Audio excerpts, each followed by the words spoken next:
Radha college के लोहे के गेट के सामने रुकती है। उसके हाथों में दबी किताबें पन्नों से फटी हुई हैं। वह लाइब्रेरी की ओर तेजी से कदम बढ़ाती है, जहां घंटों तक वह अक्षरों के बीच खोई रहती है। तभी कॉलेज के बाहर एक भारी गाड़ी का इंजन गरजता है। समीर गाड़ी से बाहर निकलता है। उसके इर्द गिर्द खड़े लोग चमकते फोन और महंगी वस्तुओं के साथ खड़े हैं। समीर का ध्यान राधा पर पड़ता है। वह उसे पार्टी का न्योता देता है। राधा अपनी फटी किताबों को कसकर पकड़ लेती है। वह अपने आसपास की सादगी और समीर के इर्द गिर्द बिखरी चकाचौंध के बीच एक गहरा अंतर महसूस करती है। वह समीर के दोस्तों की ओर देखती है, फिर अपनी किताबों की ओर। उसकी पकड़ ढीली पड़ जाती है।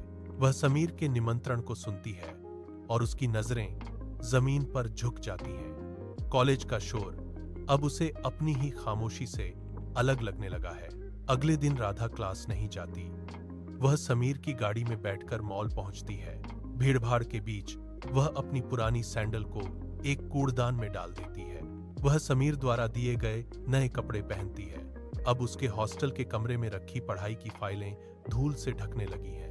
वह किताबों को अलमारी के सबसे निचले कोने में ढकेल देती है। एक शाम समीर घुटने पर झुककर राधा की ओर एक चमकती हीरे की अंगूठी बढ़ाता है। राधा एक पल के लिए भी नहीं रुकती। वह अपना हाथ आगे बढ़ा देती है। शादी की तारीख तय होती है। उस दिन राधा अपने माता पिता को फोन करने के बजाय फोन को बंद करके मेज पर उल्टा रख देती है। वह अपना बैग उठाती है और समीर के साथ घर से बाहर निकल जाती है। पीछे मुड़कर देखने की कोई गुंजाइश नहीं बचती। शादी के एक महीने बाद ड्राइंग रूम में समीर अचानक राधा की ओर उंगली उठाता है।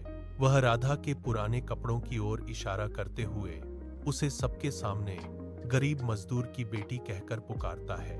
राधा का चेहरा पीला पड़ जाता है। वह अपनी किताबों की अलमारी की ओर कदम बढ़ाती है, लेकिन सास का हाथ उसे रोक देता है। सास उसे अलमारी से दूर धकेलती है और रसोई की ओर इशारा करती है। अब राधा का दिन झाड़ू उठाने और बर्तन साफ करने में बीतता है। वह घर की नौकरानी बनकर रह गई है। रात के सन्नाटे में वह अपने कमरे के कोने में बैठती है।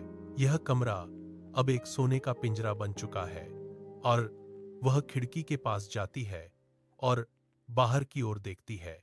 सुबह की रोशनी में कुछ लड़कियां कॉलेज की ओर जा रही हैं। उनके हाथों में किताबें हैं। राधा अपनी हथेलियों को देखती है, जो अब काम के बोझ से खुरदरी हो गई हैं। वह खिड़की की ग्रिल को कसकर पकड़ लेती है। आधी रात को जब घर सो जाता है, राधा दबे पांव अलमारी के पीछे पहुंचती है। वह लकड़ी के पल्लों के पीछे छिपी अपनी पुरानी किताबें बाहर खींचती है। धूल झाड़कर वह पन्ने खोलती है। रात भर मोमबत्ती की रोशनी में वह नोट्स बनाती है। अगली सुबह वह घर से निकलती है और सीधे कॉलेज के प्रिंसिपल ऑफिस पहुंचती है। वह मेज पर अपनी पढ़ाई फिर से शुरू करने का आवेदन रखती है। घर लौटते ही समीर उसे दरवाजे पर रोकता है। वह राधा के हाथ से फाइल छीनकर फर्श पर पटक देता है और उसे धक्का देकर घर से बाहर निकाल देता है। भारी दरवाजा उसके पीछे बंद हो जाता है। राधा सड़क पर खड़ी है। वह अपना बैग उठाती है और पास की एक तंग गली में बने छोटे से कमरे में शरण लेती है। अब दिन में वह मजदूरी करती है और रात के अंधेरे में उसी मेज पर बैठकर अपनी पढ़ाई पूरी करती है। वह थकती है, लेकिन कलम नहीं रुकती। उसकी आंखों में अब डर नहीं, बल्कि एक जिद्दी चमक है। वह हर रात एक कदम अपनी पुरानी पहचान की ओर बढ़ा रही है। 3 साल बीत चुके हैं। राधा एक बड़ी कंपनी के साक्षात्कार कक्ष में प्रवेश करती है। वह अपनी डिग्री का प्रमाण पत्र मेज पर रखती है। अधिकारी उसे ध्यान से देखता है और सिर हिलाकर उसकी योग्यता को स्वीकार करता है। राधा के चेहरे पर एक शांत मुस्कान है। वह बाहर निकलती है और सीधे अपने पिता के घर पहुंचती है। वह अपने बैग से अपनी पहली सैलरी का चेक निकालती है। उसके हाथ कांप रहे हैं, लेकिन पकड़ मजबूत है।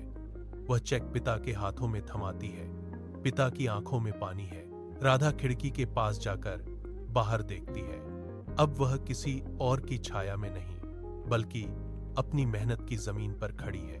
उसने साबित कर दिया है कि चमक दमक से कहीं अधिक कीमती अपना स्वाभिमान होता है। वह अब गर्व से सिर उठाकर चलती है।